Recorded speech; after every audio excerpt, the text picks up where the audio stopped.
Fair enough. New Gear Day. Which isn't really true. It's not totally new gear. I've actually had this for a few weeks and it's been on the bench. Why has it been on the bench? Well, for one, my new ESP LTD, new-ish ESP LTD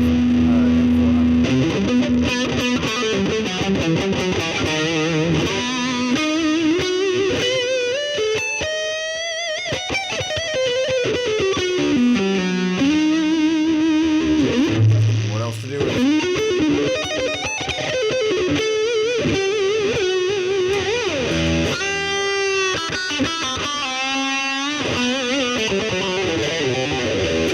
Well, hello, Stu. How the hell are you, man? Been a while. Well, since last week, I think. So this...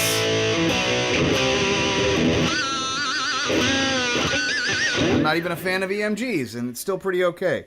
So let's do a little show and tell. This isn't what it was like when I got it. So it's in pretty good condition as it is right now. Nice matte black. You know, everything is pretty neat. Yeah, I removed a little bit of the finish on the back of the neck. And yeah, dude, I agree. It is not. So here's the special part about this is that the way it feels reminds me, like my hands are almost already used to it. It feels like my old Ibanez's, like the 750 that I used to have a long time ago, or the take my hat off. Feels like the like I was saying, the 750 I used to have, or even maybe the 1990 RG560. It's very similar. It's extremely familiar. So this, I already know what I'm doing. I know what I want to do. Needed some work.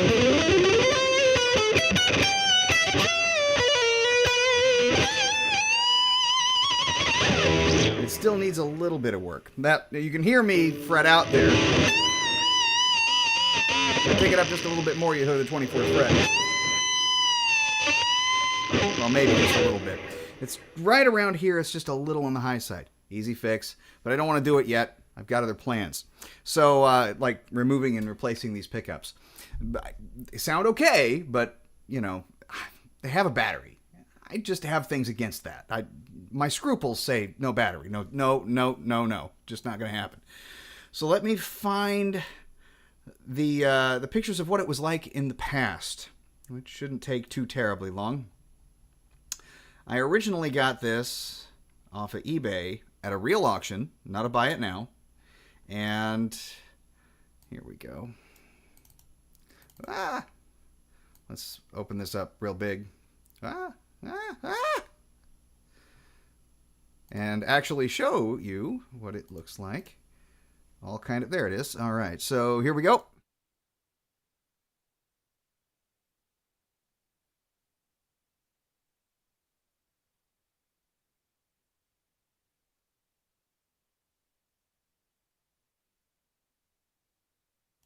And back to me, because I forgot to put audio on that screen sharing channel thing.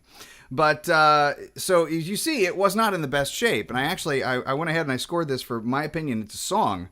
I mean, really a song. It's like 66% off of the retail price. I just couldn't pass it up. Well, so obviously I needed to fix it and refinish it. And it was new. It was new from Sweetwater. So I just couldn't pass it up, man. I couldn't let it go.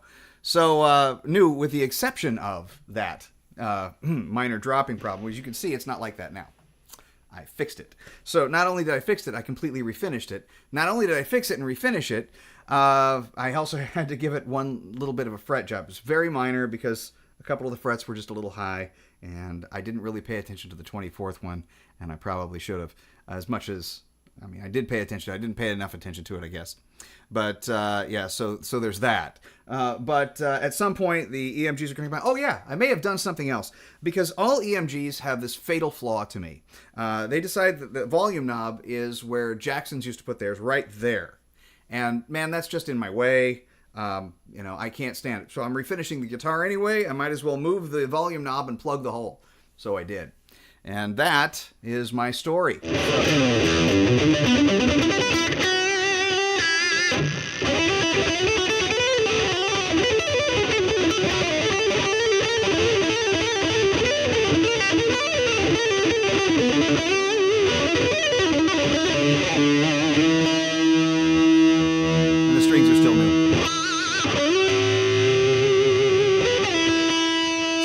be going out just a little bit. Have I stretched them? No.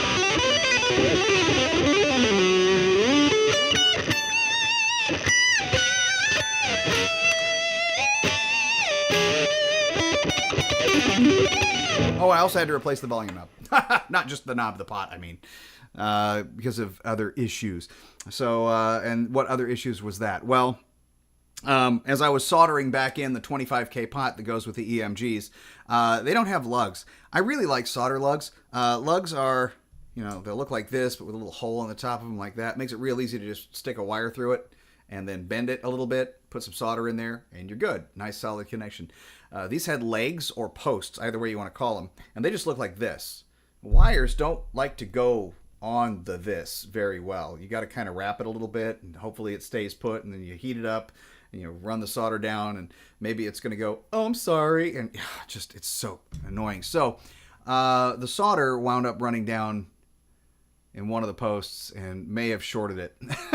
So, all right, fine. It was done the day before it was actually finished. So off to Amazon, order some pots with lugs. And I got it and I put it in there. Sure enough, that's what it was. And all is well. All is right with the world. Let me turn off my boost here. Don't really need it at the moment. So what's been going on, Stu? How's your project? There it is.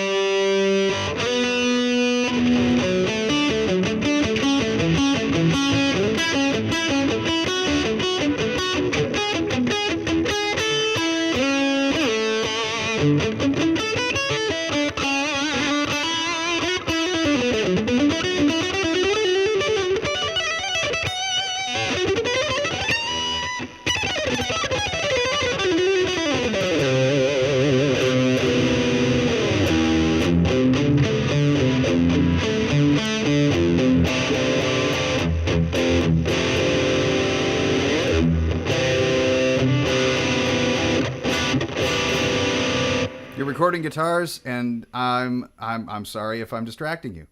So you go record your guitars. Do your thing. Well then, okay. I don't know what you're tuned to. I don't know the key you're playing in, but you have to play this note, and it's both notes in one section somewhere. You have to do it for me. Just so this C# B combo. That's for Kirk. Somewhere in a lead somewhere. Be cool with that. I'd be cool with that, at least, if you did it. So let's see. So guitar projects. I'm also not just working on this though. I'm also working on another undisclosable project. And I actually have a funny story. So and Stu, appreciate this. I think you will. And don't forget C# and B played together. So you can go like this if you want. That's fine. But they need to be played together. So last Thursday, I was taking lunch out. I had to go pick up a small auction winning. It wasn't this. I've actually had this for like 2 weeks. I had it with a hat on the headstock last week, so nobody would see it. And I think it was really good cover because it was also behind the chair, so nobody could see anything. But God, it feels just right, man. Anyway, well, there was another guitar that felt really, really right. And I decided that I wanted to see if Music 6000 still had it. Now, the problem is, because of the way Ibanez names things, I can tell you it's an AZ. I can also tell you that it was it came in Prussian blue. And, non-locking trim, but it was Goto, everything hardware. And it felt right, like this, except this has a nice flat radius, flattish. That had a 12. So it kind of bridged gaps between modern and vintage in a way that really appealed to me, especially with the music that I've been playing lately. So here's the thing. I decided that I was going to go in and see if I could pick it up, but I didn't want to pick it up Thursday. I wanted to pick it up Friday because I didn't have a guitar with me. So I just, go home that night, say goodbyes to the Schecter, the Mach 6, take it up to Music 6000 and say, here you go, trade me. And I went in, they had it, sang its praises, let them know I'll be in the morning. And sure enough, I was, and every single person I saw looked at me and went, oh, I'm so sorry. It sold last night. So I put the Schecter up for consignment, which is fine. It gives me more money anyway. And I had them order another one. So that's a project that I'm working on now. But instead of in Prussian blue, it should be black. But they did order two of them. They ordered another Prussian blue and a black one, and I just put dibs on it. So whichever one plays better, it's coming home with me. Same price because it's $200 less there than anywhere else at all. I mean, it was pretty good deal wise.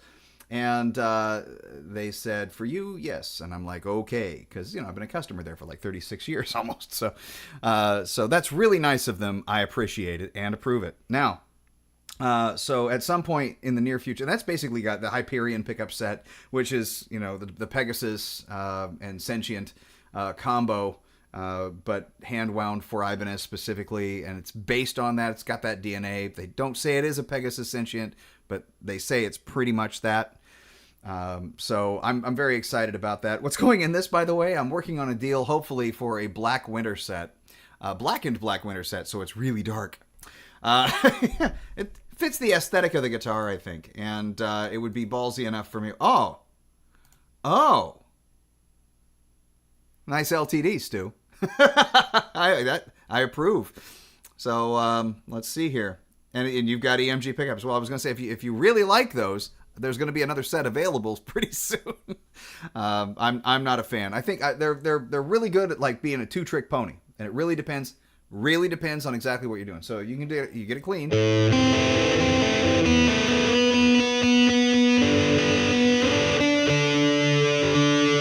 really should have stretched my strings before committing to playing, but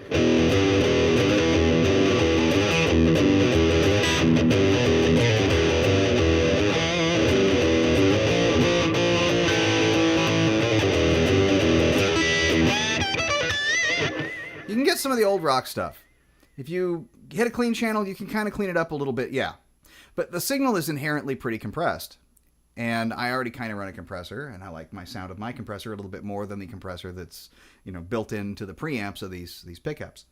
But what you really don't get is like a living, fire-breathing feeling type of thing. For me, because of the battery, I'm always thinking about the battery. I don't just think of it. And I gotta think about unplugging, and I gotta think about okay, setting this aside. Well, what if I just want to grab it? Well, I have to plug it back in. Well, I don't want to just plug it back in. I want to keep it plugged in so I can play it more often. So, that's my sensibilities talking. But at any rate, so the Ibanez thing, that'll come in when it comes in. Now, here's where it gets fun, because I'm going to talk about people that we know. Now, Justin now works at Music 6000. I didn't know that. The other week, I was talking with a buddy of mine, Sean, and Sean, which you know also, was telling me that Justin got the gig at being Music 6000's new fix-up guy. And I'm like, 'cause I guess Brady Anderson retired, so he's the new Brady Anderson. Now, I didn't realize that meant he actually worked in there. But he does, because I ran into him on Thursday. And we got to tell the other guy named Justin that works there, that helped me out with the guitar stuffs, all about how we were in bands together and stuff like that. And we're once skinny people that, were, aspiring musicians. And he was commenting about how he doesn't like red guitars, and I was commenting about how I don't really like red guitars. And I think it was because we both owned them. He used to have a red Ibanez bass. I used to have a red Ibanez guitar, the 7 series. And that's just the way it went. But anyway, he seems to be doing all right. I did not recognize him at all. Different hair, different build. Yeah, did not recognize. He seems to be okay, though. So,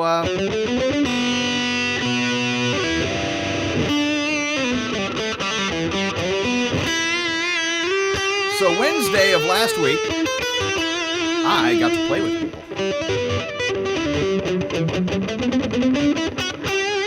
For the first time since 2021, I played with people in a band context. Now, when I'm saying in a band context, in 2021, I got to sit in and play a lead on a blues song. Now, at the time, for those out there who don't know, I have what I would term a blues accent. It's like, I have a grandfather from Kentucky, and therefore I can do a Southern accent relatively well. I wouldn't say it's perfect, but I could say I could do a decent accent. But I'm not from there, My my roots here in Washington State, which up until recently we were always told we don't have an accent. Well, that's BS, because we have an accent to people who don't live here too. You know, you come here from the Midwest, we don't talk the same. We have the accent. So, and to them, they have the accent to us. This is the only relativism I really believe in. That kind of thing. Food, music, sports teams, that kind of crap. You know, some things are just subjective. It is what it is. In this case, blues to me, I've never been keen on it. I don't like that style of music. It's not for me. The more I do it, the better I sound like I am at it, because I sound okay at it, but it's not for me. It's not something that I really dig. Yeah, there is a Pacific Northwest accent, and it's all in the vowels. All accents are always in the vowels, and sometimes live in a little bit of consonants, but it's usually in the way that the vowels are talked of. And oddly enough, yeah, I saw a little blip on this on like Evening Magazine or something like that with we stitch for you at the end of things. We do say for you a lot. Yeah, we do. It's true. But no, it's literally in the way somebody would pronounce like book or coffee. And it's just this small thing. You can look it up. The Seattle accent is what it's called. And of course it's Seattle, because Seattle's so narcissistic. Everything's about Seattle. Every time. Even the news. If we have a war somewhere in the world and it just breaks out, they're going to try to find somebody who lives up here that's involved there so we can interview the relatives. Everything's always about Seattle. Everything is always about Seattle. Golly, Ned, it drives me nuts. So it's not about Seattle. It's about me. So, no. So the thing about where was I? Refresh my memory here. So the accents, yes, blues to me when I'm doing all this kind of. So there's some fine line differences here. When I'm doing that kind of stuff, am I thinking Randy Rhoads? Probably. Am I thinking rock and roll generally?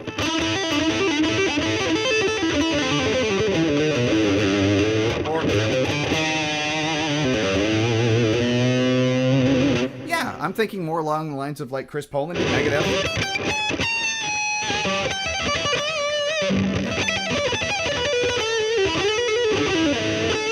And there's roots there. But, American English has roots in Anglish, and we don't speak English. And there's nobody really trying to drive it home. We all need to speak, Welsh and English, and some French. There's nobody driving that home. And so I listen to people who listen to those people. I don't listen to Roy Buchanan because I think he sounds repetitive, but I listen to Joe Satriani because Joe Satriani, even though he became somewhat repetitive in his writing structures later in life, it's better to my ears. I really enjoy his playing, and I really enjoy being surprised by the things that he pulls off. In either phrasing, how he writes, harmony, composition generally, or his technique. It's always surprising to me. It's great. And, he's like, 65 now or something like that? And he's still cooking? I ain't got no problem. He's always going to be an influence of mine. So, but that's that. I don't listen to Roy Buchanan. I don't listen to The Source. I listen to what that came from. And that's what I got into with guitar playing. I got into that. Clapton, never got into him. Joe Bonamassa, I think he is a veneer of truth. It's kind of like, so there's a bit of commonality, I think, with this, because I don't play blues for me. When I play the blues, I play blues for other people. This whole, type of deal.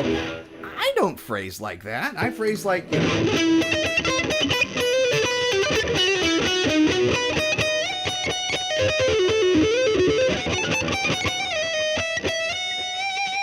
that's my blues, man. I dig that. That's great. You got to think about it. The music I like has an intrinsic amount of technical capability, that's kind of built in, that you have to have some, technical skill to be able to play it. Not like you don't with the blues. It's just a different type of thing. We're talking about precision versus sloppiness. I just don't listen to that. It's not me. And it never has been. And it's, and that's okay. And for anybody else out there who might be viewing this, that has friends that are like, why don't you listen to such and such? If you're a metalhead, well, you have a very narrow view of music. I bet you have a less narrow view of music than they do. I bet they only listen to like one type of thing, and repetitively, and they're locked in this year of like 1968, and it just doesn't go away.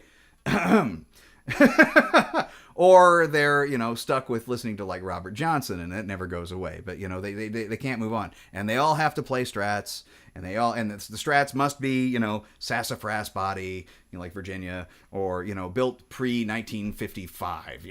They all have to be this one specific thing, because we all have to in modern times have to drive Model Ts, right? But otherwise we're not authentic drivers. We don't drive an authentic car. No. We have to drive the specific thing. It's a bunch of shit. Absolutely a bunch of shit. Can't stand it. So, you want to talk about, gatekeeping.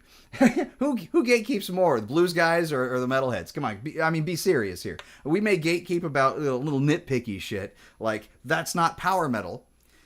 That's speed metal. Oh, that's not speed metal. That's thrash. Or that's not real. Then you get to the black metal guys, and the black metal guys are the same kind of cats. And I listen to black metal, but these are the same kind of cats that will tell you it's not cult.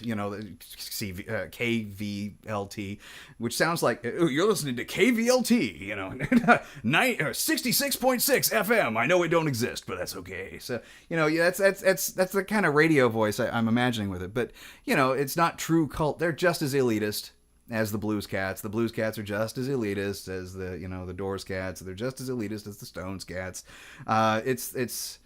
There's a real problem with elitism in pop music. It's basically, all right, you open up a Rolling Stone, if they say it's good, it's shit. So go listen to something else. They are very myopic.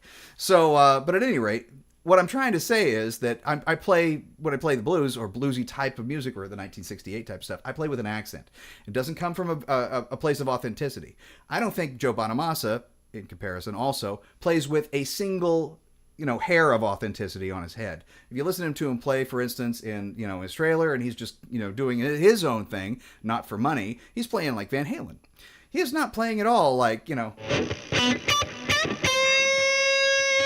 and he's not making the sweaty, retarded, I have to say it that way, the sweaty, retarded Quentin Tarantino face. He's not being, I'm sure he's the nicest guy in the world, but he is not an authentic blues player. He just rips off Peter Green and Gary Moore for a lot of money, buying and selling guitars that cost as much as my house, for instance, amp heads too. But yeah, 69.9 FM. Thank you. KVLT, 69.9 FM. Nice. And that'll have to be the tagline for it, right? So at any rate, yeah, that's kind of how I feel about it, but it isn't necessarily, that's how I feel about it. So the whole thing with the blue stuff. So that leads me though to last week, which is where I actually started that rant, and it was the huge tangent. So what I'm trying to say is what I got myself into is not inherently my style of music. I put in there Ye Old Thrash Dude as part of my moniker for a reason, because that's what I do. But Robert Johnson, private. Yeah, you're right. You're right. He, let's see,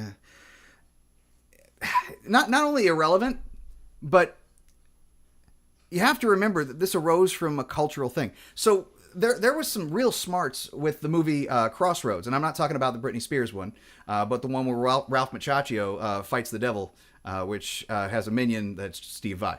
So in that, they actually talk about him condemning, while he's going to Juilliard, his professor condemning blues music as being cultural, and you have to be born to it. That's not true, but there's some truth to it. So, the cultural thing, it did arise, culturally speaking, as a more primitive form of music that pre-existed that. And that comes from African influences, but it also comes from Irish Celtic influences. That's where we got the barn dances. Most of the Irish stuff went over to becoming what was known later on as country music, country and western music, because of the barn dances and whatnot. But a lot of that became, the blues. So, you combine some of the Irish Celtic stuff with the slave songs, that's pretty much what it is. So, and time rolls on. But yeah, Robert Johnson is like music born from nothingness. It's that's essentially what you're trying to say. I'm boiling it down though. Not only born from nothingness, apparently 6 days before he could play like he can play, or like he learned to play, he couldn't play at all until he sold his soul to the devil, and that's the rumor at least. And I don't think there's really any eyewitness accounts at least left over of this. I don't buy it at all. I think the guy could always play, and he's probably just kind of a shyster. We've heard of the term pool shark, right? Ever had any fun? Just walked into a music store and went like this?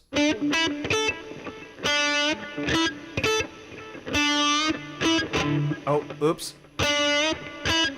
And then some other guy starts playing, and then you just go ahead and whip out a...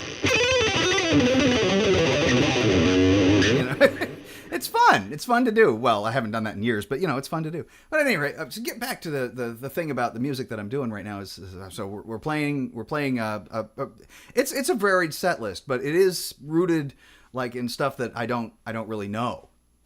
I've heard, but I've never had an interest in playing. That's just that. Yeah, chess hustler. Chess, pool, same thing. Hustler. That's or maybe a card shark. It's exactly, you know, draw you in with the innocentness. Like him, he was pretty much thrown out of the bar when he went into the play because he sucked. He sucked. And then again next week he comes back in and he played better than everybody. I think that's what he was doing. So besides, the technique takes years. You can't just take this magic pill and, you know, believe me, if selling your soul to the devil, you know, actually worked to make a person like the greatest guitar player in history and ever, there would be more Robert Johnsons than you could shake a stick at. And when I say that, I mean like everybody would be pointing to like a litany of people going, not everybody, but, you know, a great swath of them going, this is the man. You know, there's nobody but him. He's our Model A now, and we have to drive Model A's forever. You know, and yeah, we got that with Van Halen, but he was, you know, we're talking about true innovation there. He took Eric Clapton, sped him up. We have Eddie Van Halen. We have some classical influences as well as jazz influences with Van Halen. Not at all, you know, bagging on Van Halen, but it is how that kind of worked. Les Paul, there's a genuine innovator. Innovator? Yeah, listen to me with the wordsmithing. He was an innovator. He only innovated on the inside. It was innovator. You know, he actually made his own, just like Tom Schultz, made his own gear. He didn't make the guitar. Well, he did make one of them. He helped make one of them. But he made, like, recording gear. He did the sound-on-sound thing, which is what we all know as multi-tracking today. He was the first guy to do it. And he did it with his own ingenuity. The guy was brilliant. So, you know, we're talking about true innovators here. Innovators? Innovators. I think Robert Johnson wasn't as innovative as a lot of people lay credit for, but he was the person that became known for doing what he did. So that's why, and I'm not trying to take anything from him. I'm just saying it how I think that it really is. I just don't think that, you know, it's Robert Johnson or nothing. So people try to emulate the people that they listen to because they like what they hear. They like what they hear. And then later on, people are just like, you ain't squat. You got to play like this guy. And then so people think that they have to play like that guy. And that's that. I'm not a Van Halen guy either. You know, what is that?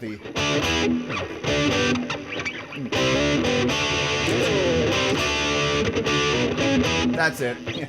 But I've listened to Van Halen. I've figured out a few things of his, but I'm not, you know, I'm not there. I'm more of a Randy Rhoads cat. So the whole point is that we can like things. My analogy with food is the best analogy for this stuff. And again, my opinion, but the food thing I think matters more than anything else because everybody understands food. If you don't like eating monkey's brains, I can't make you like eating monkey's brains. But that's the difference between one of those kind of gatekeeping cats and me, and other people like me, you, for instance, too, is that we're not going to force them to eat the monkey's brains. If they don't want it, they don't want it. It's not up to us. You know, you ain't shit if you can't eat these monkey's brains. Oh, come on. You know, dude, serious, give me a break. So, but I do think that there's a thing that well, why do you feel that way? Well, so-and-so ate the monkey's brains, and everybody likes the so-and-so who ate the monkey's brains. All right. Are there other people? You know, because I'm not him. Oh, you ate a thing on his behind. No, of course I'm not. I am me. You know?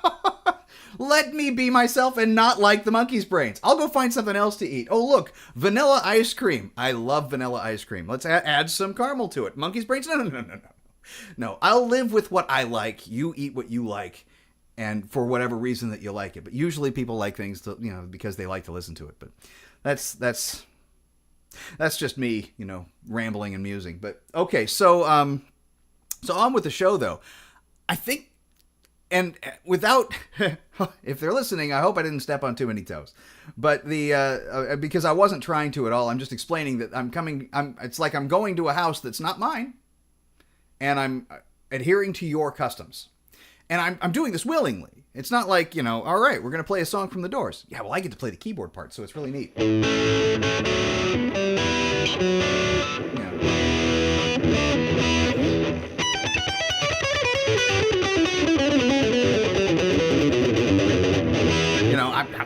kind of cool about that because it's like, yeah, there's some athleticism involved, and that makes me happy. I don't just have to go, why is this song here? I don't have to do that. I can actually play things that are interesting,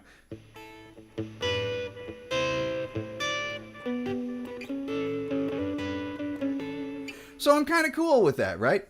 But anyway, we had a really good rapport. We sounded pretty good together.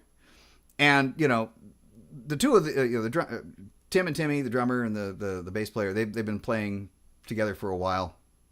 They're pretty solid. New guy, Dustin, actually, the guy can really sing. And, he plays pretty well, too, and he catches on quick. And they all sound good together. They've all played together once. I was the newest guy there. My gear failed. I have an old curse that came back to haunt me. My iron heart decided that we no longer want to give you volume.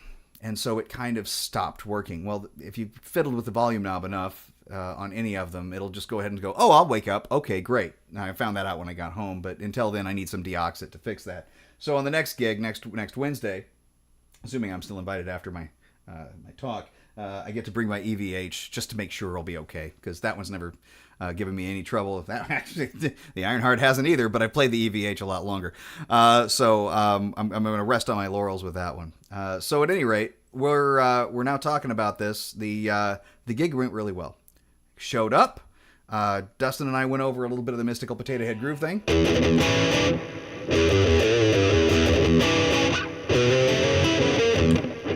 And we had a good time with that. He picked up pretty quick, had some matcha. Thanked him for his hospitality. All right, great. Let's grab your gear. Grabbed his gear, popped in my car, drove about 2 blocks over to Timmy's place. Met Timmy, shook hands. We all went downstairs, kind of set up halfway, and then we walked outside and we just sat down and we talked for a while about, like expectations and whatever. And I'm like, man, I don't know. I just want to play again. With people. I haven't done it since, like I was saying, 2021. But before that, I haven't played with people since like 2009. And before that, really 2009 was more like a get together and play just a little bit and nothing really fleshed out at all, maybe once or twice. And then, 2003 was the last real band I was in. So, but I mean, after that, writing projects and stuff, but I'm not really playing with people. I'm still playing here with myself. So on with the show. But I get there, we sit down, and I just don't know, man. It was a really good boomer talk here vibe. It was a really, really good vibe. And I just dug the people like crazy. They were great. And I think we all had kind of a mutual respect type of thing going in the same kind of fashion. I'm cool, you're cool. All right, you think I'm cool, and you're cool. Okay, everybody knows everybody's cool, and we were just cool. We were just like, it's like we already knew each other. That's the best part of it, man. We just hung like we already knew each other. And then we went in, and we started playing some stuff, man. And although I have to say, some help was needed along the way. We obviously need to practice some of these things a little bit more because, like I said, it's out of my wheelhouse. But, for keyboard stuff. And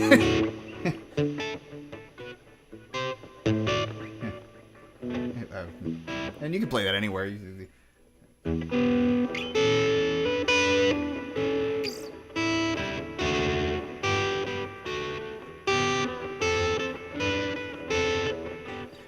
Have fun with it. It's just the Doors. And we played a few other things, and Comfortably Numb, went pretty well. I actually choked. Ha! Me! Ha! I choked, the... Yeah.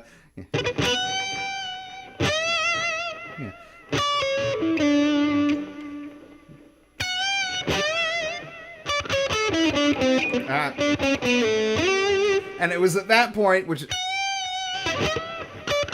and I was like, I forgot. I literally forgot everything. I totally choked. So it sucked, but we went on with it. We played it again. And I didn't choke, and everything was fine. And after that, and that was the first one we did. Then we did the Doors, then we did a couple more. We kind of messed around with the Satriani thing a little bit, but we stopped there. All right, it's over. It's time to go home. All right, well, what do? We want to do this again? Yeah, man, it feels really good. I actually really enjoyed myself. Anybody else want to, because I'd be, just delighted to come on out and, sit in the space and, soak up the atmosphere and, play some guitar and enjoy myself. As long as you guys are having a good time, I'm for it. So everybody else was for it, and we put up a couple of songs. So Dustin put up one that I used to listen to, but I've never played, And this is fun because I now know how to play it, but I haven't listened to it in 30 years. So I've kind of forgotten where some things need to be. But Sober from Tool. So that's great. It's like 4 chords at most. And really it's 3 chords. And you add in an extra set of notes here and there. So with the now I'm going to play it as if I'm,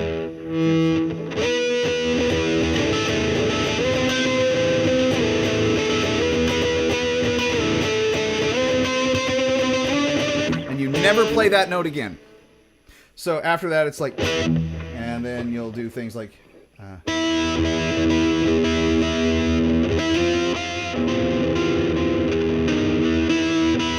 so, on with the show. But it's played down here with a big giant open D chord, and then you go to F, which is not even F. It's, you know, it's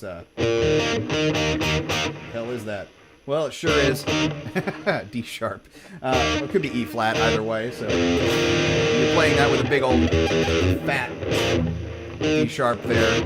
So it's D sharp. But of course, this isn't tuned down, and I'm not going to. But that's where it's at, and so I learned that, and I'm really excited. And I'm also really excited about this because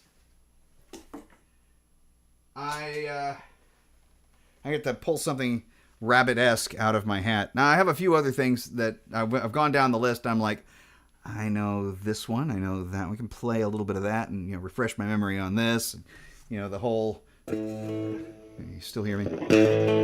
Yes.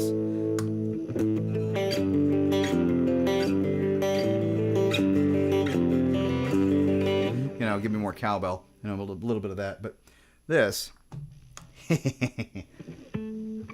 Everybody knows the music store song.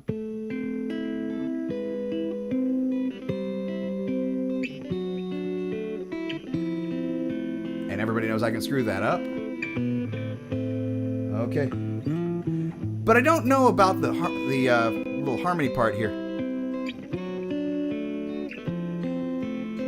Appreciate it, Stu. So, by that point, you know, there's a flute part. None of us play the flute. I have a mechanism by which I can produce flute sounds. That doesn't sound necessarily good, but it is a piece of technology. That also doesn't sound very good. But it only does it if I'm plugged into something USB. Thanks, Bill. And so, yeah. Oh, just by me doing this? Well, I could have done this.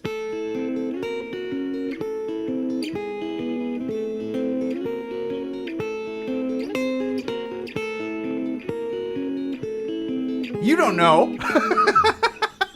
So yeah, this whole thing. So what we're kind of planning on tentatively doing, at least I've mentioned this in jest, and I hope that they actually do it, is for the flute part. La la la la la. It would just be fantastic to me. So on with the story, though.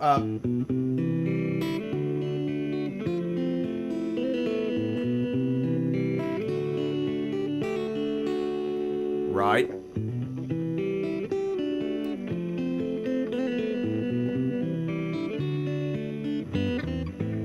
Okay, there's a town that I know where the hillbillies grow, and it's not too far away from Montesano. About 10 miles away, in a field they bale hay and then wrap them up like giant marshmallows.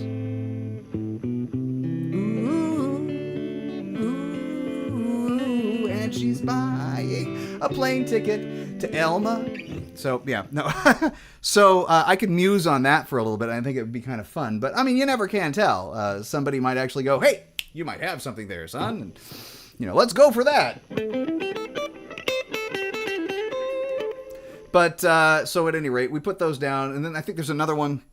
If you don't mind, I'm going to try to figure out what that other one is. There is a... Oh, let's see. Where did I put it? Did I put it here? I'm not sure. No, that's Friday the 13th, the series. That's not it. It's in here somewhere. Is it here? Nope, that's not it either. I know that I saved the link. You know what? I know where I saved the link, though. I did not save it in a browser. Let's find it, shall we? I think we shall. Ah, yes, I did. It's right here. It's called Jam List. Oh, yes. Even Jimi Hendrix went pretty good. I was surprised about that. The Jimi Hendrix thing all along the Watchtower, it wasn't that bad. And I'm even playing it in a key that is not centered around guitar players. We're playing it in C. C minor. That is not a guitar playing key, man. I mean, really, if you think about it, how many open strings are in it? Not the E, no. Not the A, no. All right, we got a D, that's nice. And a G, that's great. No B. Oh, wait a minute. And, of course, no E. So, I mean, it's not a natural key.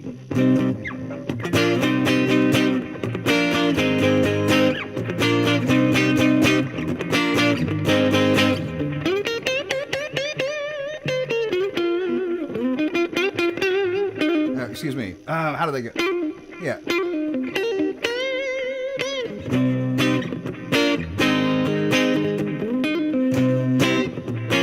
And of course, you don't switch up the major and the minor. That turns things into very strange things. Donovan's Season of the Witch actually went extraordinarily well. Yeah, which just...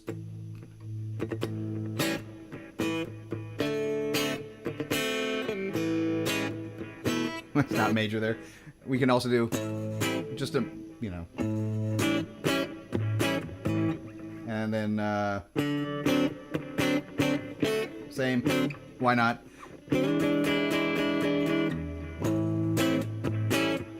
And that's pretty much...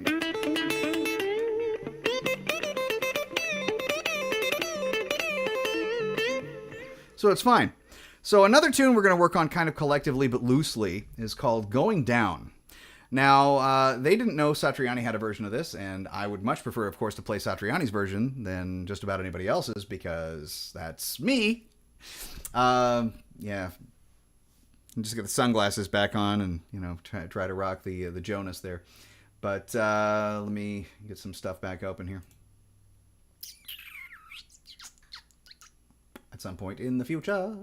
Ah, right there. Okay, good. That's that. And there we go. Now I feel good. Yeah, so going on with the story. So, Going Down. It's also in C minor. Other people don't play it there. I'm out of home territory again. I'll survive. So...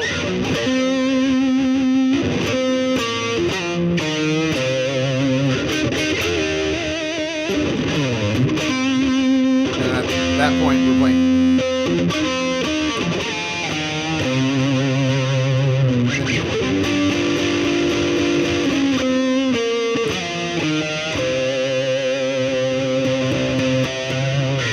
And you just continue to play that again and again and again and again and again. And every once in a while, you get to play leads.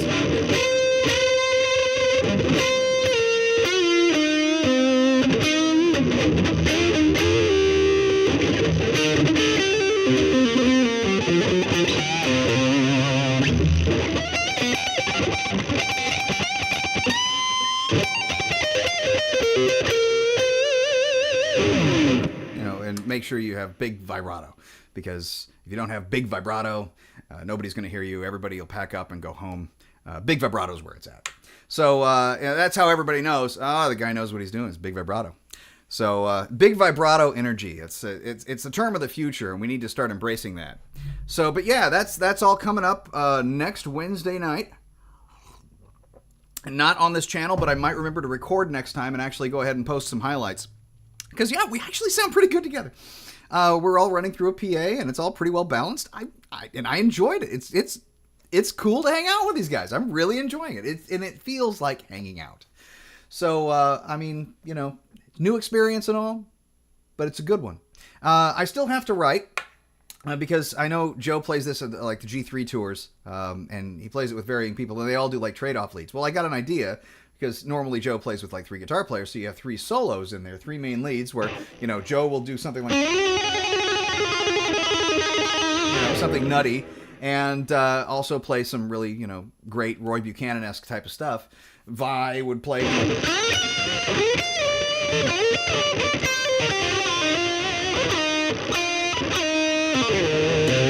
type of weird things, and then whoever else is there is going to play.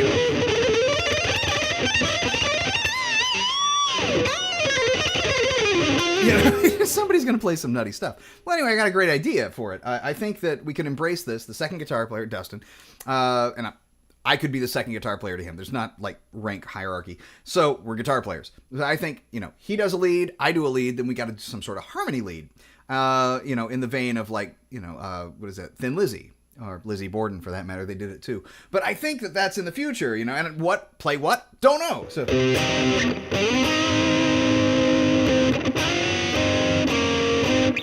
Nope, too classical. You got to be very careful about the harmonies, So it could be.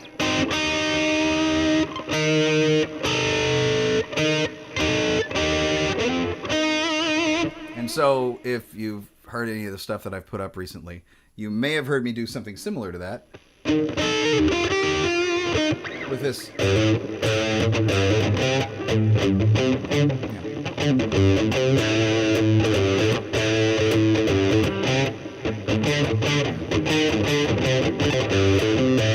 Type of thing, and I'm.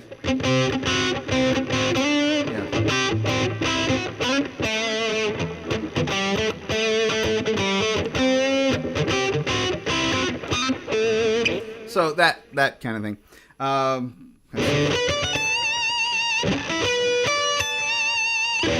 Break into stuff like that, but the thing is, it's kind of there's something to it, and like I said, I listen to that kind of music, the Joe Satriani type of thing. Sure, absolutely. So, well, thank you. I listen to the stuff that the folks that I listen to vicariously through them, I guess. So, but I don't listen. It's like when Brett Garsed said that he's influenced by he's not influenced by horn players, but he's influenced by guys who are influenced by horn players. So he really likes like Alan Holdsworth, for instance. And Alan Holdsworth was basically a horn player on guitar. So, and that, thankfully, we got something like that. So it's really, it's a great thing to go ahead and try to figure out, that the influences that you have don't necessarily match up completely with the proper influences. They're your influences. Embrace them, enjoy them, have a good time with them. They are your influences after all. But they, they don't have to be other people's. This is how we get, new things. Imagine that. Innovation through, years and years of gatekeeping. Somebody listens to something else and then comes up with a new style, and people go, "Hey, that's great." So, go figure. Anyway, but yeah, so that's what's been up lately. I'm happy for me too,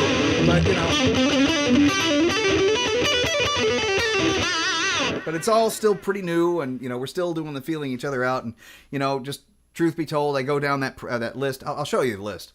But let's see here. Well, I guess I can't really show you the list, because if I showed you the list, I wouldn't be able to talk. And I have to talk.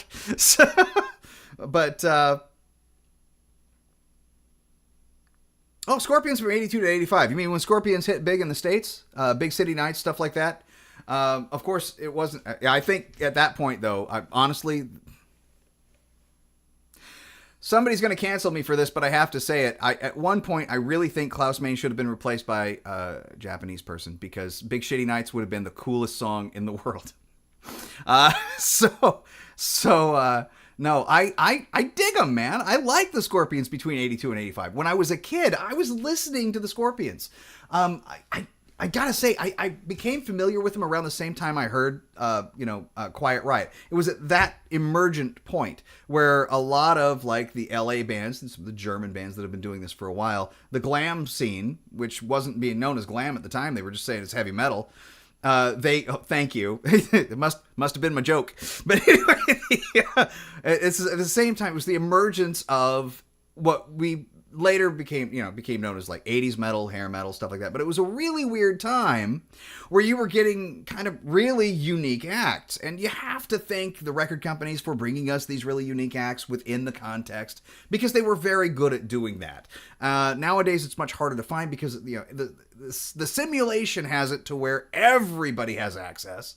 And so that makes it very difficult to actually get. I mean, look, it was tough before to get seen, known, heard. It was tough enough as it was. Right now, it's just because of saturation, market saturation, that it's tough to get seen and heard. And, especially if you have a voice of your own, it is difficult. You have to the right person has to hear it and tip off everybody else. And then, the dominoes will fall where they do. So, but no, Scorpions were great. You got guys like, and I lump all these guys into the same kind of category because you got, the Scorpions, Quiet Riot, even Autograph roughly at the time. And they were only big for one tune. And that one tune just, well,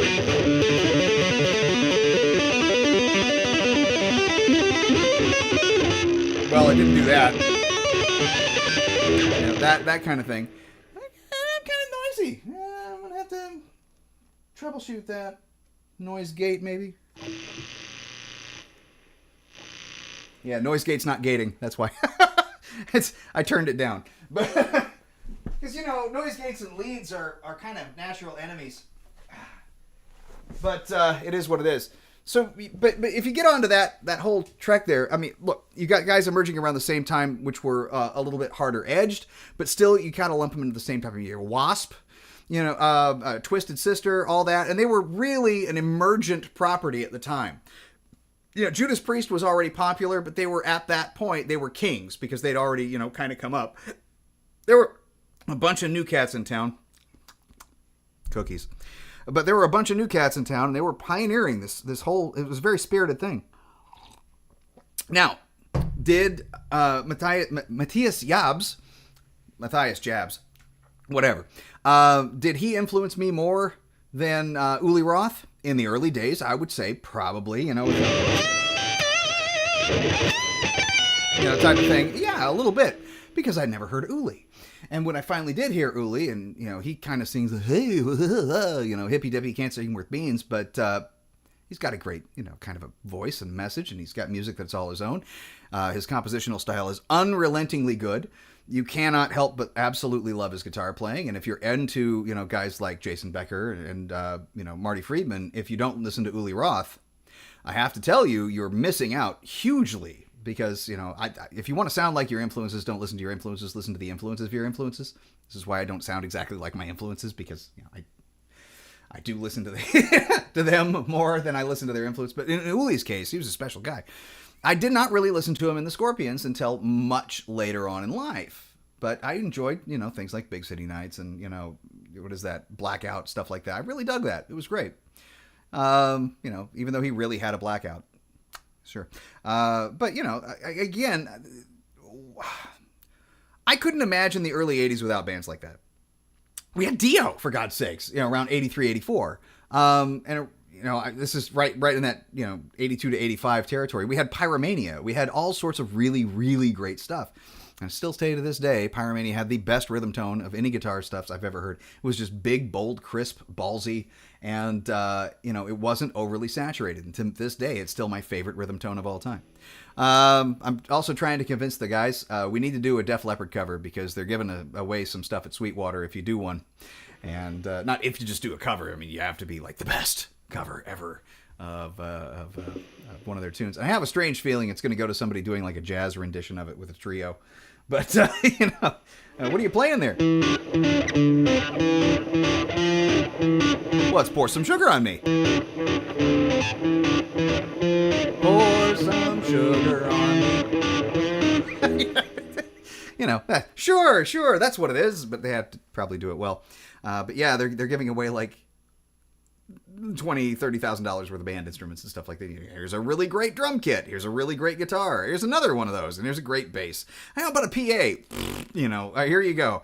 So I'm trying to convince the guys that we need to do a cover of a Def Leppard tune, but I don't know how that's going to go. I mean, I can play Photograph. Let's go.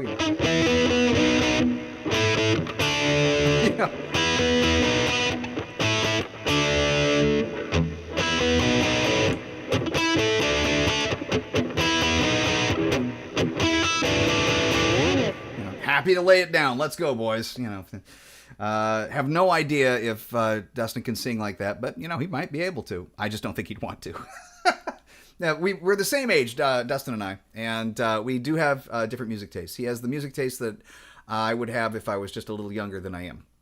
Most of the guys that I hung out with that were just a little younger than me were listening to a lot of grunge and alternative, and I was a thrash metal, death metal guy by the time alternative came out. I was fully invested in death metal and a lot of thrash, and I was fully invested shortly thereafter because it wasn't going away into like Norwegian black metal, Swedish death metal, melodic death metal, stuff like that. So I mean, and classical and uli and shred. So I was overwhelmed with that thing. That was it was a calling to me. It was a draw. I just hadn't heard anything as majestic. And I still say that the vocals to like black metal music are an emotive quality. You can sing lyrics about whatever, but can you really emote loss? Can you really emote that your flower died? But that can convey that kind of a feeling. I love it. I thought it was great. I don't listen to it nearly as much as I used to, and usually, weirdly, only when it snows. So you give me Arcturus any day of the week. Aspira Heim Symphonia. I know there's a lot of people who have mixed feelings about and controversial feelings about like Dimmu Borgir, but I'll listen to them. I'm not just going to listen to Freezing Moon and have a good time with it. But this is my kind of music, man. It's my stuff. I've spent most of this time talking.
Recently, and this I find this happening most Sundays now, where I will sit and I will binge a show, and if I'm not like cooking, which I was at some point yesterday, or doing laundry, which I was at some point yesterday, I'll be sitting and binging a show with a guitar, like this guy right here, for instance. Hello. And believe it or not, I will not be bringing this one to the jam session next week. I'll be bringing that one to the jam session next week. Why? Passive pickups. With a larger variety of sound that can go a little more in the direction that they're going, and it can still allow me to be truly me. The Duncan Custom 59 combo is a great combo. No joke, man. That's some good stuff. Well, at any rate, let me turn this up just a hair. The point though with the sitting down, and this is it, by the way. I'll be sitting here like with a cat in my lap. 1 second, like so, feet up on the desk, just like that. And what'll I be doing? I will be working on sequences, mainly economy picking, because as much as I've done or approached economy picking in the last, I can't really turn that out, like I turned out your mother last night. Anyway, so one of the things that I've been doing is the economy picking thing, and even though I've been doing it for like 4 years, I've been aware of it since 1993, maybe really late 1992. But with Frank Gambale, monster licks and speed picking. Right. That whole down, up, down, down, up, down.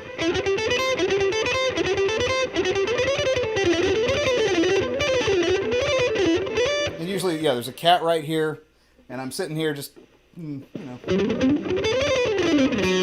doing that again and again and again and again. And I'm trying to figure out this whole time, okay, would it be better if I locked my wrist and didn't play, like I normally do, which is mostly wrist actuation?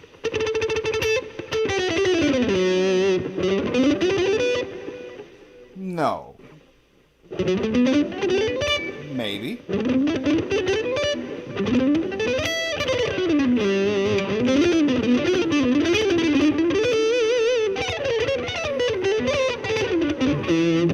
still, I'm missing notes all over the place. And I'm definitely not perfect at it. Because I came from an area which was all alternate picking all the time. The Sean Lane thing, he did not really economy pick. He just started things with an upstroke and allowed him to do a semblance of economy picking. But his was like strict alternate. And it was nuts. And that's the school I came from. But I recognize as I'm older, I don't have that kind of energy anymore. I mean, Sean, in a way, is lucky. He passed early. We are not lucky for that. But no, your mom. No, your mom. So,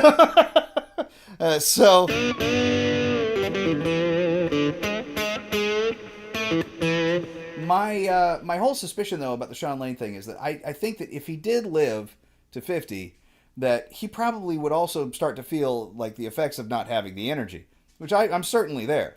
I mean, it's kind of like the metal thing. You can't be angry all the time. You can't. I mean, you can be mad, and this can be a release metal-wise. But man, I can't grasp that. No one is monodimensional. Why make monodimensional music? So the idea with that being, since we're human and we do have a range of emotions, they're not all angry. I mean, you can't just.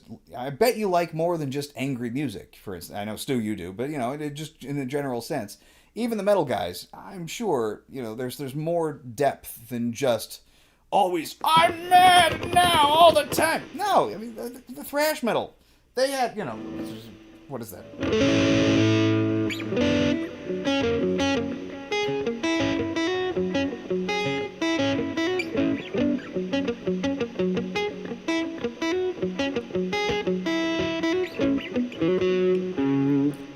On acoustic.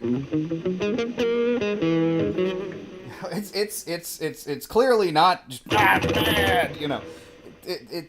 that's I can't do the core stuff as a result of that.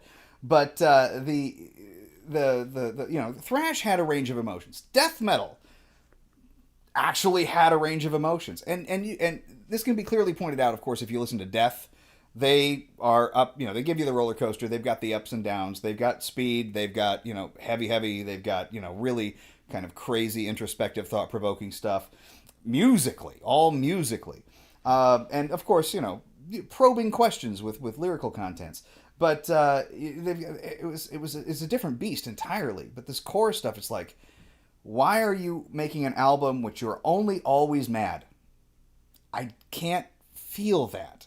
So, yeah, totally. Crystal Mountain totally has a range. It all over the place. Besides... Yeah. How did that go?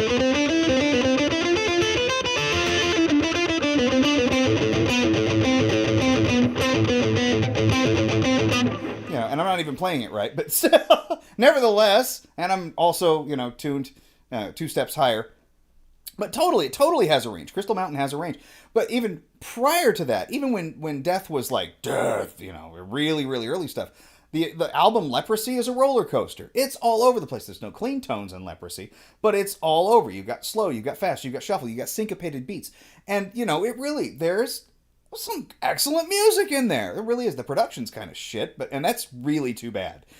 Because with the exception of the voice of Chuck on that, which was like a monster coming together, nobody sang like that.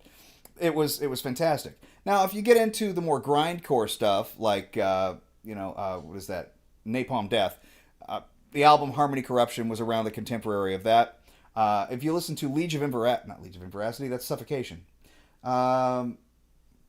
What song from Harmony Corruption? Oh, good lord. Well, anyway, there's one track from Harmony Corruption that essentially had some breathable stuff. So it was they stopped, took a breath, concentrated on playing a little heavier, and then that was the end of that. And then they flexed their let's play really, really fast muscle afterwards. But if you listen to what Bill Steer came out of that, he was in that band for just a little bit. If you listen to Carcass did start out kind of chory, but they've always had dynamics. You gotta have dynamism. You're a dynamic person. To be just painting yourself as one-dimensional is like painting yourself as a caricature before you can later become a caricature. There's something wrong with this, There's something. It ain't right to just concentrate on being this one and only. This is why, like, later Pantera, especially, I have a real problem with, because it's like they became a caricature of themselves, and we're being hard for the sake of being hard. It's a problem. It's a real problem. But they did make some good music before then. Far Beyond Driven. That's where they really started going like, we have to be harder. Well, they didn't have to be harder. It was still a good album. Great Southern Trendkill. We have to be harder. It's not that good. It's just not. See, Michael Lambert. And Michael Lambert's got really great vibrato too. Bill and Michael back in the day, absolutely. And of course, and look where it went. Arch Enemy had a little bit more. Gotta be mad all the time with the whiny solo or choruses every once in a while, especially once they got Alyssa in there. But back in the days of Angela, they were a little bit more just like hard anthemic. It was great. So, but yeah, Michael's vibrato. They tuned to B, so, and with 6 strings, so they're really low. This kind of vibrato is real easy to do at that point, but that's the.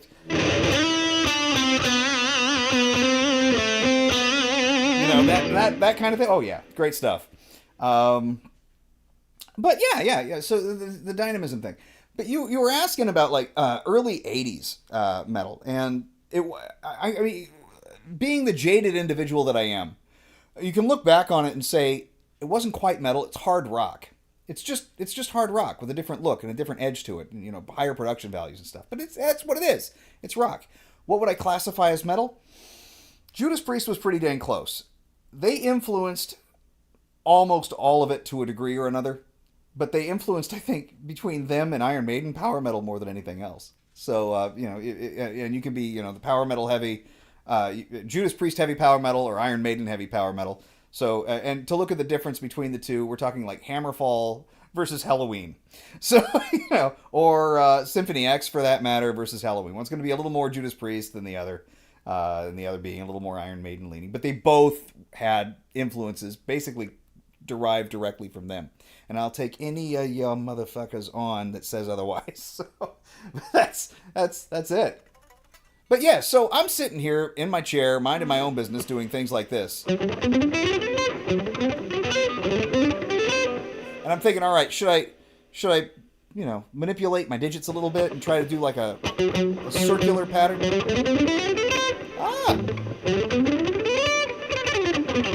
Doesn't really work for me going, descending runs. Ascending works a little.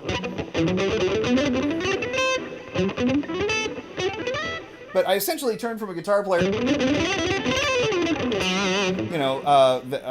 of some skill to a guitar player with no skill. And I've been working on this on and off, mostly once a week, for like 4 years. It's a little depressing.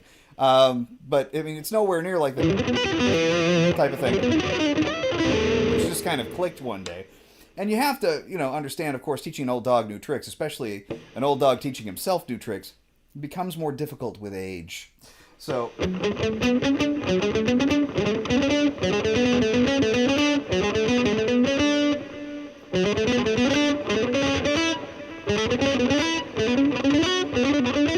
Nope.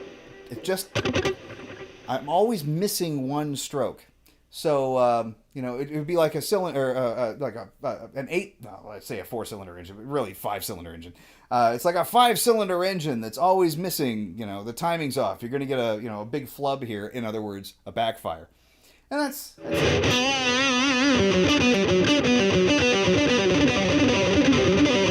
But doing like pentatonic, that's easy.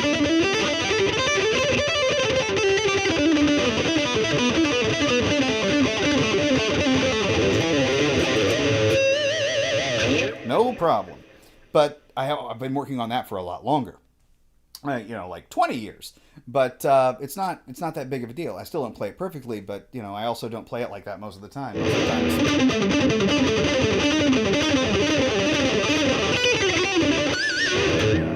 It's still goofing up. But this is also not an ideal playing position. But this is where I do it. So, I'm just sitting here minding my own business. I'll play scale patterns that skip steps.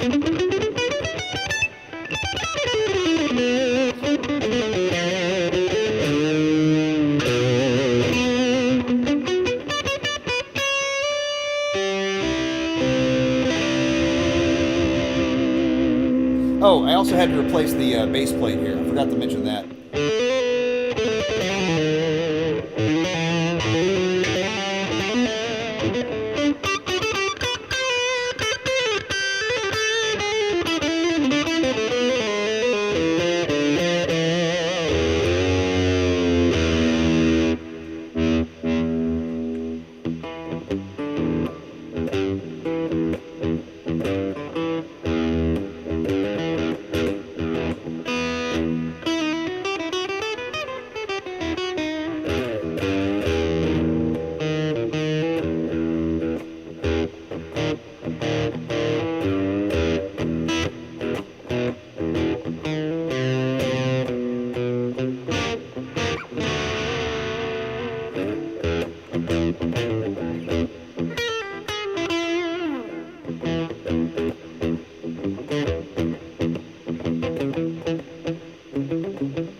Ah,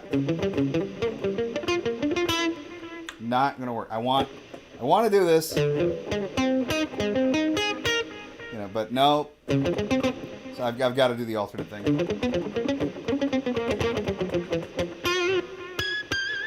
Also, interestingly enough, when I bought the potentiometer, Music Lily always sends you a guitar pick. I decided to shred it. It was a standard Fender size, and I really don't use those. I use more of Jazz pick, and, well, I made this. It's kind of thwacky. Works out pretty well. I don't hate it. And that's that. But I can always use a real pick.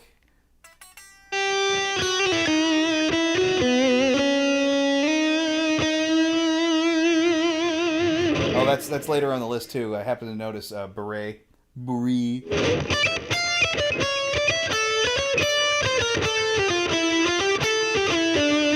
So I'm like, all right, I can do that. That's great. Can't play the flute, but I'll play it on guitar. So, and if they ever wanted to do like a...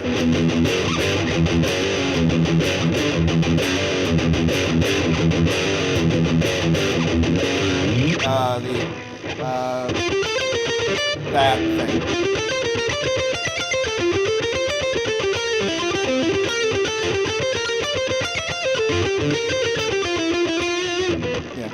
I'd be down for that, like Charlie Brown, down like a clown, Charlie Brown. Let's play some Gary Hoey. Play Desire. That sounds good for me.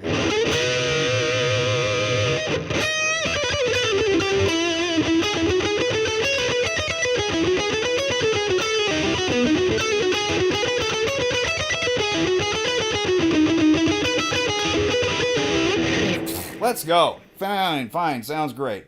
But yeah.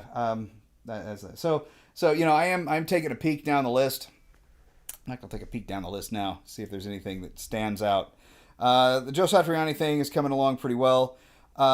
They've got things like Robin Trower, Amboy Dukes, Master of Reality. I'm very happy that Into the Void is there.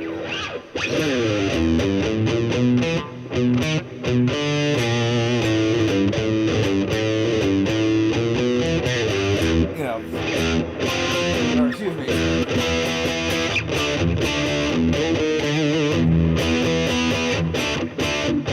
How did that go?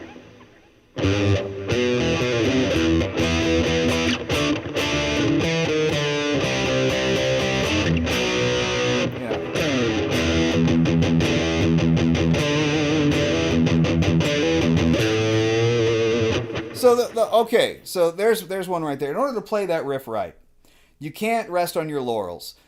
There's a bend up here, and at the top, he starts to shake it. So Tony's shaking that, and as he's lowering it, he's still shaking it. So it sounds like wailing. It's, oh, that kind of thing.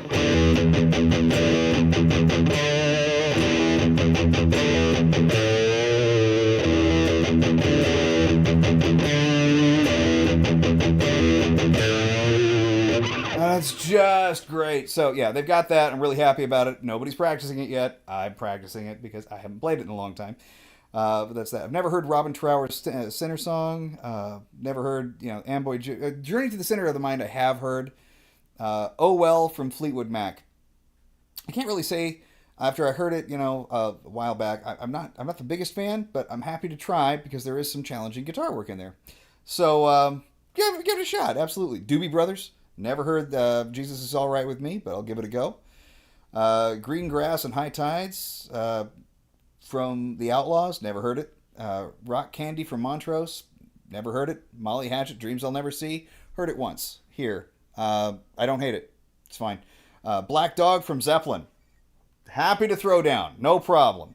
But Franz Ferdinand, on the other hand, man, they played that freaking tune to death. I watched Rockstar Supernova, and they played the shit out of that song. I hate it, but I'll do it. So, let's see. Allman Brothers Band. Now, I'm surprised I'm seeing, like, not Jessica, but, like, No Way, or One Way Out. So I'm thinking, yeah. If I can play it now. That's it. I'm not playing Lydian.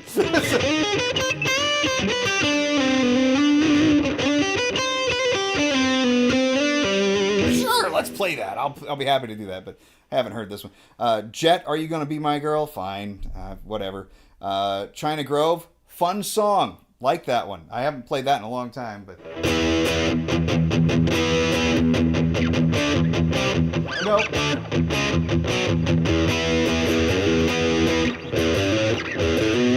Yeah, I'll figure it out.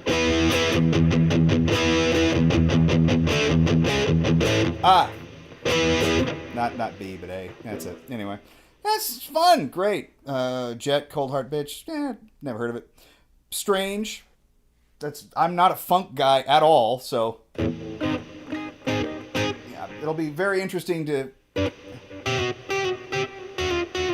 Whatever it is. I'll have to figure that out. Just Got Paid, never heard it. Freeway Jam, heard it, great tune. Fooling me. I mean, look, I'll take suggestions. Let's see. April Wine, Say Hello. Humble Pie, 30 Days in the Hole. Yeah. Green Eyed Lady, Pat Travers. Assuming that's the type of deal. Cool. Always want to do that. Ted Nugent, Stranglehold. I don't know if this is...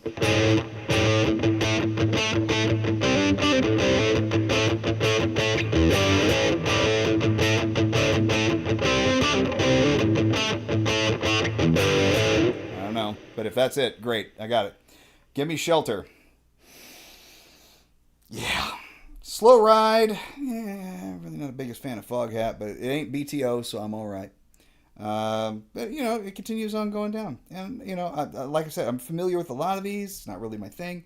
Sky Pilot. I'm familiar with that because of Art Bell. And I love Art Bell's bumper music. So if Art Bell played it, I'd be happy to try to throw down. Although I am so unfamiliar with it, it would be like me, I don't know, Kirk, go right-hand drive a stick with your left hand and drive backwards up the Autobahn. It's that level of unfamiliarity, you know? And it's a car I've never driven before. So, go. So, Get Ready, Rare Earth. I'm assuming that's like People Get Ready. I've heard that. Stuff from Status Quo. A lot of things from Grand Funk Railroad. I've never listened to them. Frank Marino's All Along the Watchtower. You know, Frank Marino is where Zakk Wylde got a lot of it.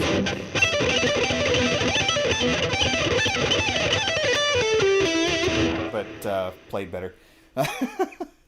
Let's see. Gallows Pole, never heard it. Even though it's Zeppelin, so I should know it, but I don't. It's not there. Snowblind, on the other hand. What is that?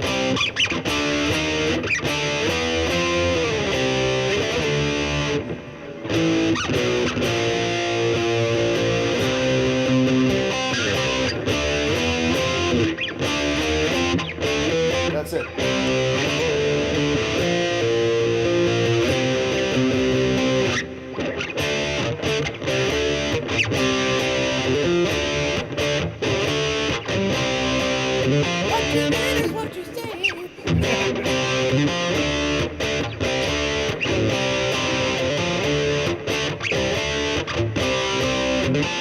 So you see, sprinkled throughout here, little bits of pepper is like stuff that I'm like, oh yeah, it's home territory. I know Black Sabbath. Ha ha. So, and if I don't know it, I can figure it out real quick because I know the song. I've heard the song for years. And, you know, I can play it in my head and figure it out. So, Jethro Tull Teacher, never heard it.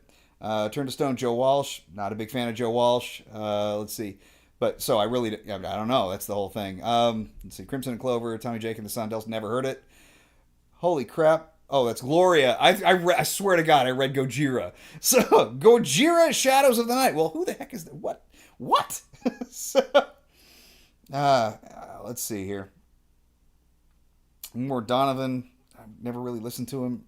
Sugarloaf. Time of the Season from the Zombies. Great stuff. Cool with it. Not really any guitar parts, so I don't have to worry too much about it.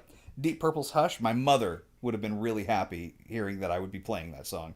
She always dug Deep Purple. So let's see. Rolling Stones. Yeah, Satisfaction. Yeah,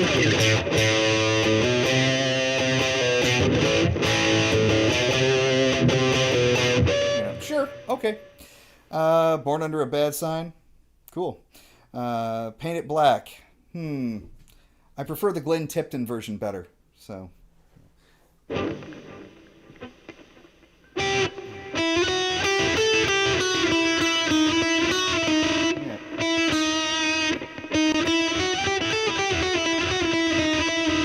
Something like that.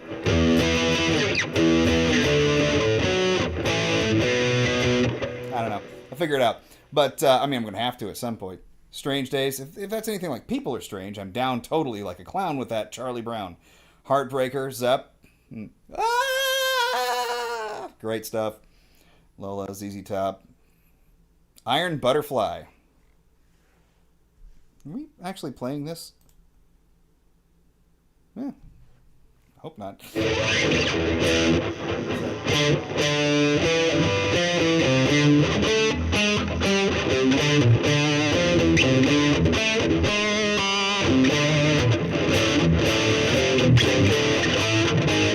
Or I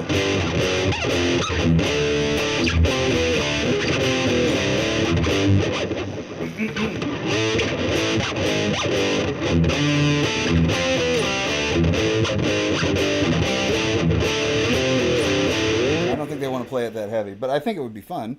Well, what you got there, man? Space Truckin'? I have no idea what that is. Although Uriah Heep's Stealin' is in there, and I've heard Uriah Heep, and some of the stuff is pretty good. But there's Jethro Tull's Berea. My White Bicycle. Why's it got to be a white bicycle? L.A. Woman. Again, more Doors. Never really played him. I'm not a fan. Can't help myself. It's okay. And it's not the music's fault so much. Although they act more as a jam band and just don't know when to stop playing the same riff over and over again. It's Jim Morrison's delivery. He's really full of himself. Or at least he was. And then he drank himself to death. But it's that overwhelming, oh, I am the Lizard King. Yeah, fuck him. So, I'm sorry. I don't like it. I don't like what I don't like. So, and it's okay. So, Them, Baby Please Don't Go. I have a feeling that has nothing to do with King Diamond. Although hearing King Diamond's Them's version of Baby Please Don't Go would be hilarious to me. Let's see. Purple Haze.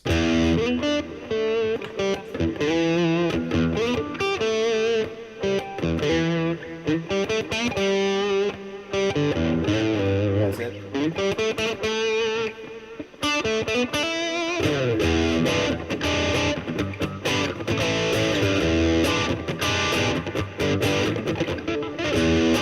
Sure. Gotcha. No problem.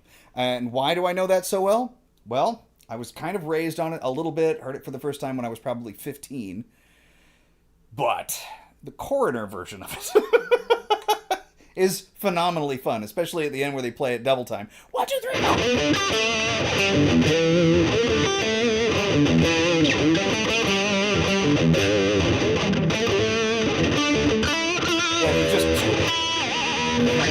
It's hilarious. It's fantastic. It's really, really well done.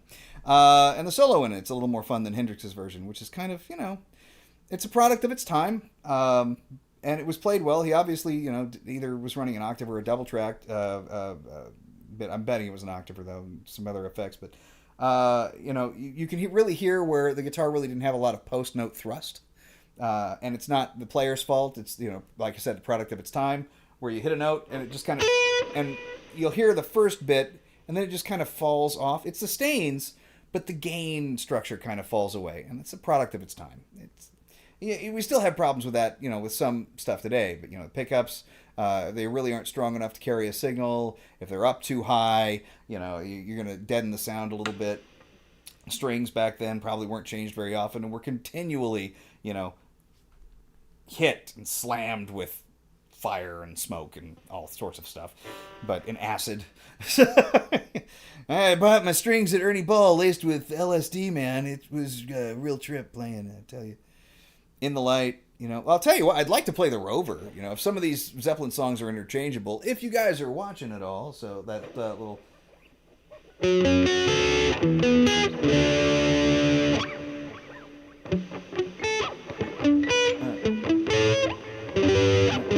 How'd that go?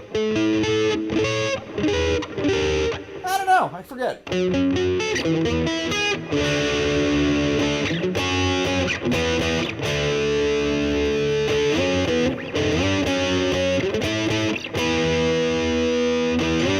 Yeah, so that's...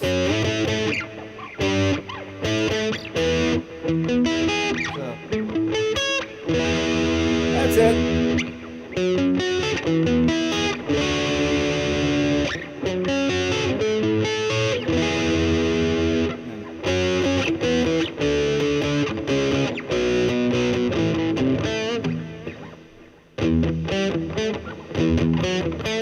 Out of that.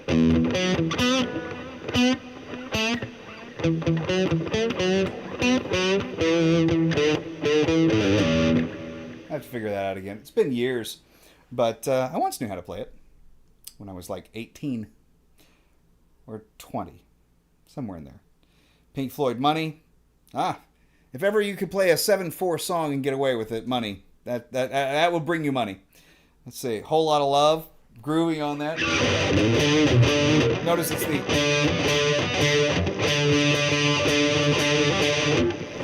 like this. So with that, you're bending that and hitting the D at the same time.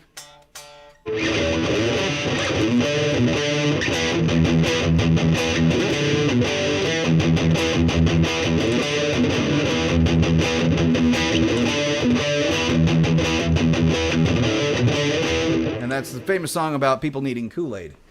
I'm not fooling. Oh, Black Water, keep on rolling, Mississippi Moon, gonna keep on shining on me. I'm sure there's guitar in it, I've just never played it.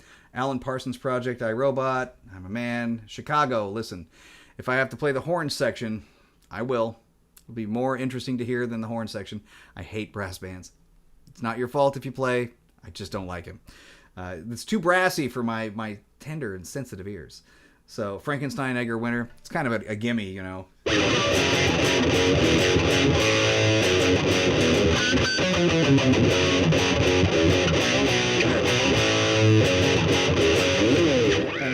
then I've got to learn all the...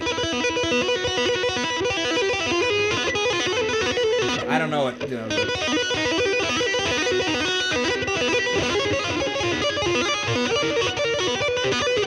don't know it. But, I've heard it before, and it's got this wow, wow, wow, wow. So, man, I'm an elitist, and I admit that. That's the point. I hate wah that is played like wah-chicka, wah-chicka, wah-chicka, wah. The 70s were replete with a bunch of people playing wah, which is just straight up and down, keeping rhythm. Wow, wow, wow, wow, wow, wow, wow, wow. I like wah as an accent. I like wah to be used to add color and creativity to a phrase. I just don't like wah to be played like... I think it's...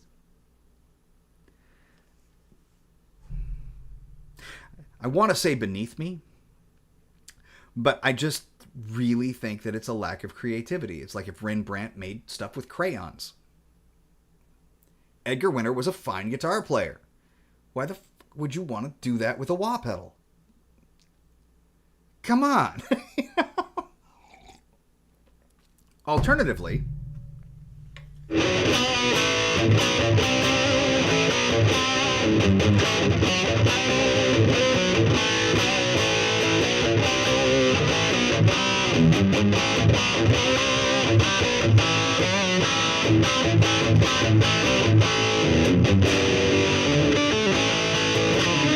And then just have fun with it, sure.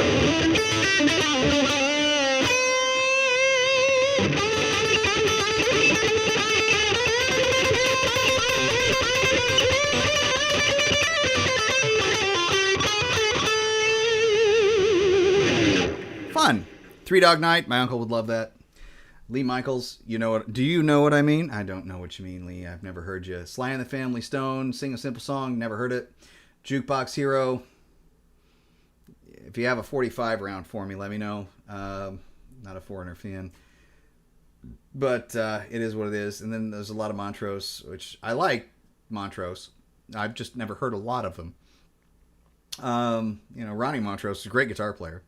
Grand Funk Railroad, not a fan, don't really know it. Hardcore Fork, more Grand Funk Railroad, more Grand Funk, shitloads of Grand Funk. Grassroots, Midnight Confession, never heard it. The Weight, not the Weight that I did a cover of. That was W-A-I-T, this is W-E-I-G-H-T from the band. Shining On, from Grand Funk again, Grand Funk. Let's see, more stuff. I don't know a lot of these. And then it gets to stuff that I've really, really never heard. Sonny Jim Flashback, stuff like that. I really have no idea. But there's a lot of music on here that is just ain't my cup of tea, but I'm interested in doing it because I really like the guys. Honest to God, I really don't know if I'm still the right guitar player for them. Just because, they might want somebody with more authenticity in that particular vein. And if they still want me to hang around with them, I'd be happy to throw my hat down and try to give, or maybe, put the work hat on and try to give it my honest to God best shot at being able to do some of these things, even though I come from a completely different school. And I think that's the whole point. It's not me. It's just not me. Most of the stuff is way, way not me. But I do come with a particular set of skills, and those skills are not the skills found there. And so that's what's worrying me about this. It's like, all right, again, I would be happy to try and, express myself within the context. You would not go.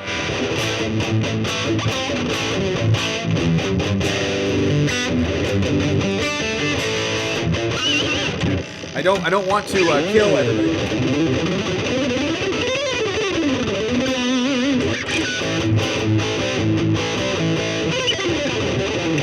I don't know.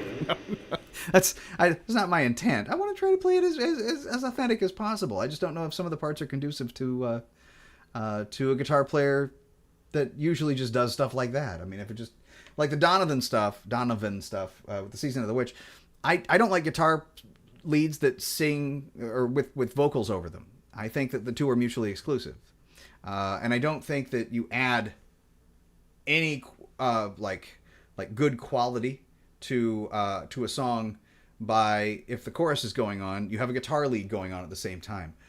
I just don't like that. Unless the lead adds legitimate melody, Must be the season of the winter. That's that. Yeah, something like that. And now if I just played that and kind of went along with the vocal melody, sure, I'm okay with that. But the guitar player, really,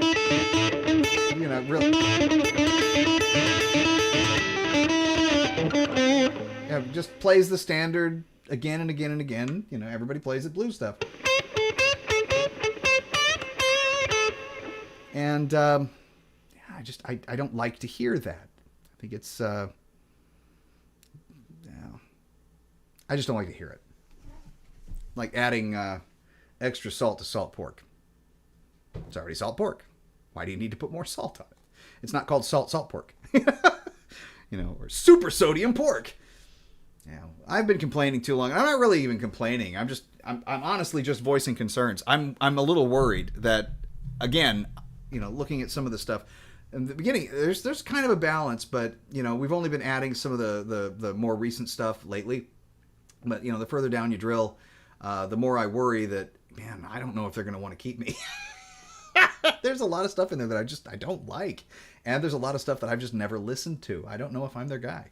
But like I said, I'm gonna play it out. I'm gonna enjoy it as much as I can, and because they're a bunch of great guys, and it's a real nice hang, and I don't know, it's a really cool thing. I haven't done it in years, and it feels really nice. This feels good.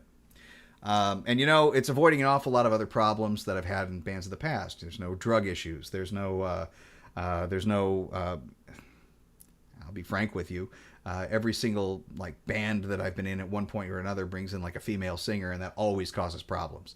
Always. Or a female member at some point, and it always causes problems and interrelational problems between the dynamic of the band is damaged permanently as a result of it. And I don't care how cool you are.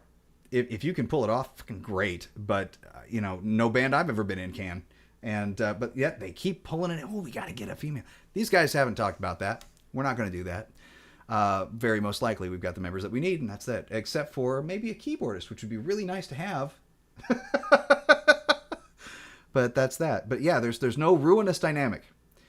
I might be the key to unlocking myself from that puzzle by just the fact that I am so unfamiliar with the playing aspect of most of this material. So, but we'll see. We'll see how it works out. More to come.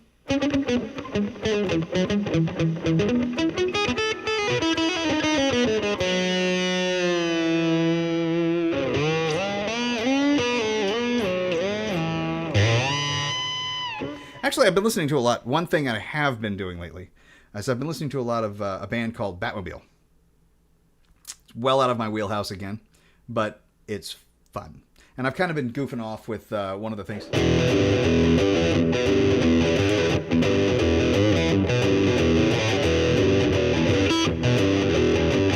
And that's just vamping on something. It's not exactly how they play it, but I'm just vamping on that.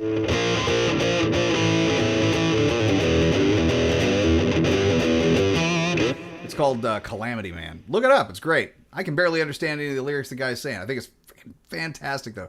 It's kind of got this spooky air about it. That's because I've been watching this guy, actually binge watching, really. This guy that goes out and he looks at sites where either movies took place or murders and stuff like. It's Grim Life. I want to say Grim Life Productions, but let me take a look. I should know this. I've watched 20 other videos now, and I just discovered them yesterday. So it was me watching that, going.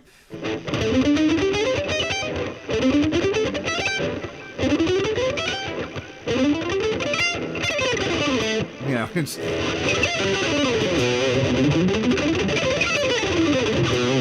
again and again and again and again and again. Just never getting it. Someday it'll click when I'm 60, maybe. But yeah. Let's see here. Oh, Grim Life Collective. My apologies. They've got 500,000 subscribers, and I think they, for the large part, pretty much earned it.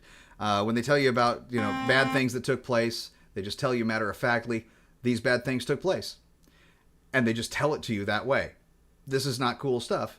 Bad things happened, and this is exactly what happened. And so they tell you just matter of factly what happened, and that's that.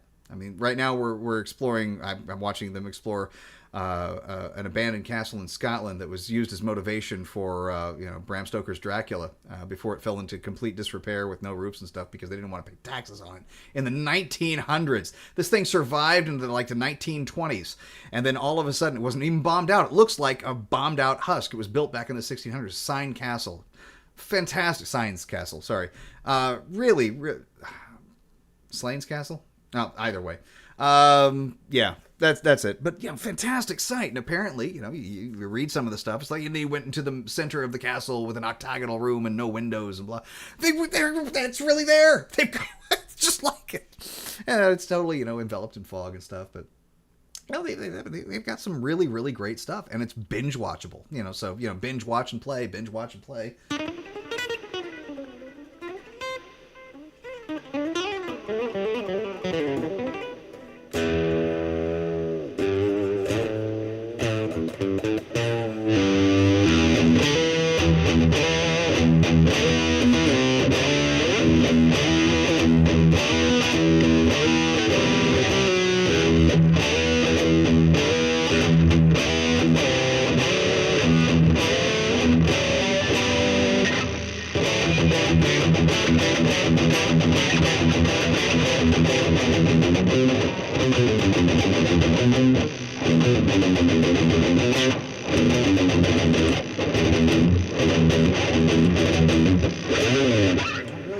thing going right now.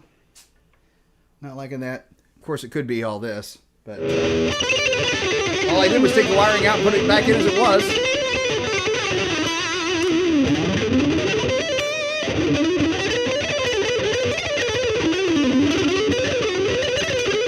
There I am.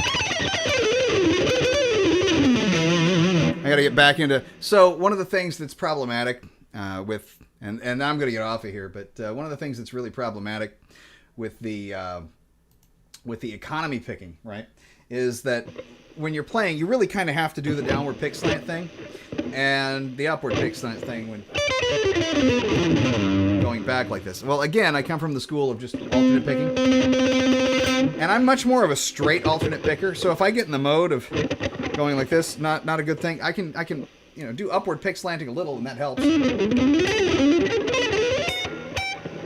Great, but when I'm really in the mode, really in the zone, I do a lot of kind of back and forth, but it's not the back and forth like you're taught with the code. It's the opposite.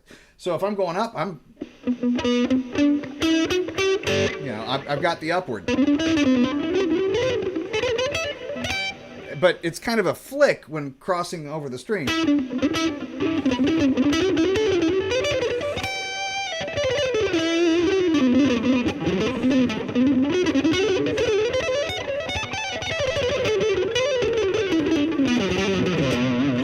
It's really, I'm moving around picking hand wise. There's a lot of kind of back and forth just to make sure that I can actuate the notes correct. Actuate? Yes, why not? Get the notes and hit them correctly to get the right oomph to them. But and it's something I can't really think about. It's a funny thing. I just have to kind of feel my way through it. And once it clicks, it's like, oh yeah, that's the spot, and then we can continue. And when I was younger, I didn't have to think about that. But you're older and you have to recalibrate, and once you calibrate, everything should be fine. Well, I'm going to go ahead and pop. And Stu, the True, I certainly appreciate you and your time with me here. I don't need to tell you to play faster, but I'm going to go ahead and tell you to play faster because that's the whole thing. Play faster, and play faster than me, because you certainly can. But hey, be well, man. Hit me up and let me know how the project works out. And to anybody else who's out there, I'll be seeing you. Probably. I mean, I don't know. We never can.